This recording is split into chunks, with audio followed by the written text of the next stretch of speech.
आखिर जुबान पर कब बैठती है मां सरस्वती? कैसे सच हो जाती है?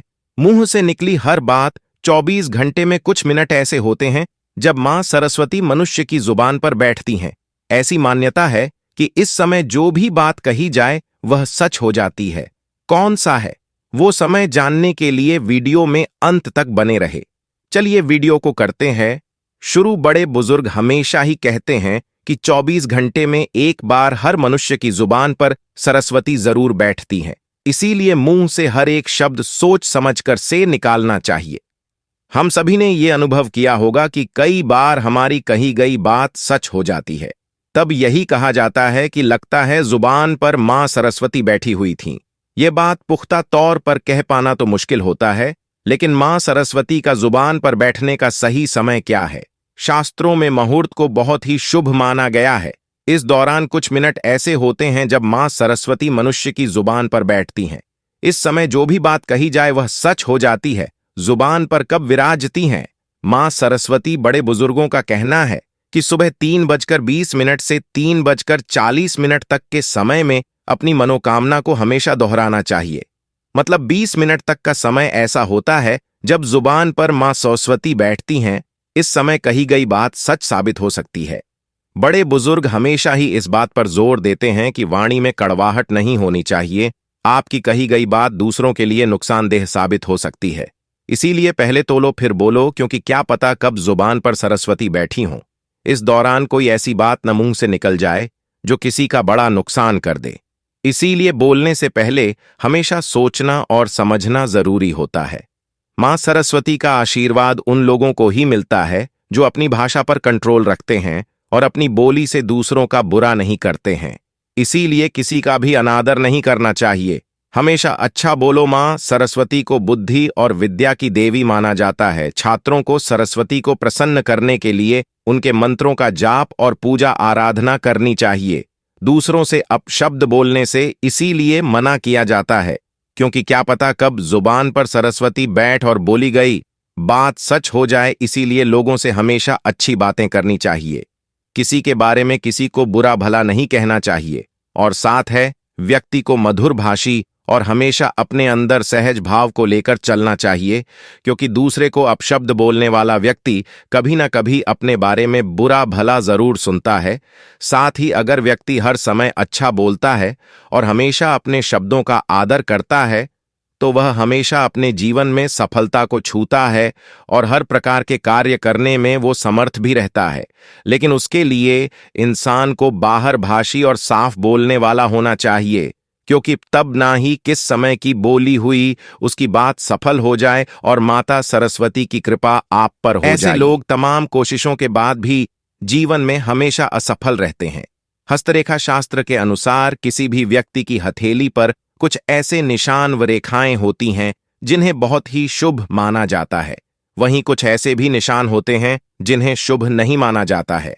हस्तरेखा शास्त्र के अनुसार जिन लोगों की हथेली में ये अशुभ निशान या रेखाएं होती हैं, उन्हें जीवन में कड़ी मेहनत के बाद भी सफलता हासिल नहीं हो पाती है। ऐसे लोग तमाम कोशिशों के बाद भी जीवन में हमेशा असफल रहते हैं। हथेली में मौजूद अशुभ रेखाएं या चिन्ह व्यक्ति के जीवन में आने वाली परेशानियों का संकेत देते हैं। ऐसे में चलिए आज जानते हैं उन रेखाओं और चिन्हों के बारे में जो दुर्भाग्य को दर्शाती हैं। हथेली में द्वीप का निशान। हस्तरेखा शास्त्र के अनुसार हथेली में किसी भी पर्वत पर द्वीप का निशान शुभ नहीं माना जाता है। ये निशान जिस भी पर्वत पर होता है उस पर विपरीत प्रभाव डालता है। यदि द्वीप का निशान गुरु पर्वत पर है तो मान सम्मान में कमी आती है। सूर्य पर्वत पर द्वीप का निशान होने पर नौकरी से संबंधित परेशानियां आती हैं। चंद्र पर्वत पर द्वीप का निशान होने पर व्यक्ति की कल्पना शक्ति प्रभावित होती है। वहीं मंगल पर्वत पर द्वीप का निशान हो तो व्यक्ति का साहस कम हो जाता है। अनामिका उंगली पर क्षैतिज रेखाएं। हस्तरेखा शास्त्र के अनुसार अनामिका उंगली पर क्षैतिज रेखाएं सही नहीं मानी जाती हैं। ऐसी रेखाएं दुर्भाग्य का संकेत देती हैं। मान्यता है कि जिन लोगों की हथेली में अनामिका उंगली पर क्षैतिज रेखाएं बनी हुई होती हैं, उनकी सामाजिक प्रतिष्ठा प्रभावित होती है। काला धब्बा हथेली में काला धब्बा भी शुभ नहीं माना जाता है। जिन लोगों की हथेली में काला धब्बा होता है उन्हें दुर्भाग्य का सामना करना पड़ता है। जीवन भर एक के बाद एक परेशानियां लगी रहती हैं। भाग्य रेखा पर तिल, भाग्य रेखा पर तिल को अशुभ माना जाता है। जिन लोगों की हथेली में भाग्य रेखा पर तिल होता है, ऐसे लोगों के जीवन में बड़ी कठिनाइयां आती हैं और इन्हें करियर और आर्थिक दोनों दिक्कतें झेलनी पड़ती हैं। और साथ ही दोस्तों, हथेली में रेखाओं का होना बहुत से संकेत भी देता है, ऐसे संकेत जो आपका जीवन संवार सकते हैं। लेकिन बहुत से लोगों को ये संकेत पता नहीं होते हैं, तो वे अपने भविष्य के बारे में सोच नहीं पाते हैं। तो ऐसे में जरूरी हो जाता है कि वो इन संकेतों के बारे में जानकारी हासिल करे। साथ ही हाथों की लकीरों के बारे में आपको जानकारी होनी चाहिए।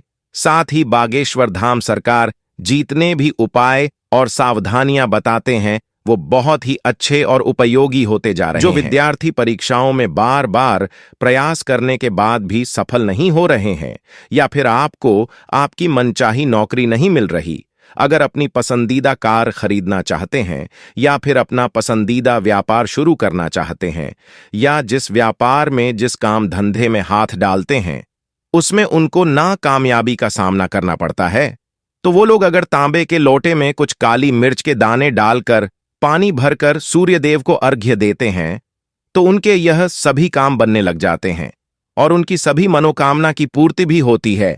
इसी के साथ बालाजी के परम भक्त हमारे गुरु जी का यह भी कहना है कि हनुमान जी कलयुग के रक्षक देवता कहे। इसी के साथ बालाजी के परम भक्त हमारे गुरु जी का यह भी कहना है कि हनुमान जी कलयुग के रक्षक देवता कहे जाते हैं।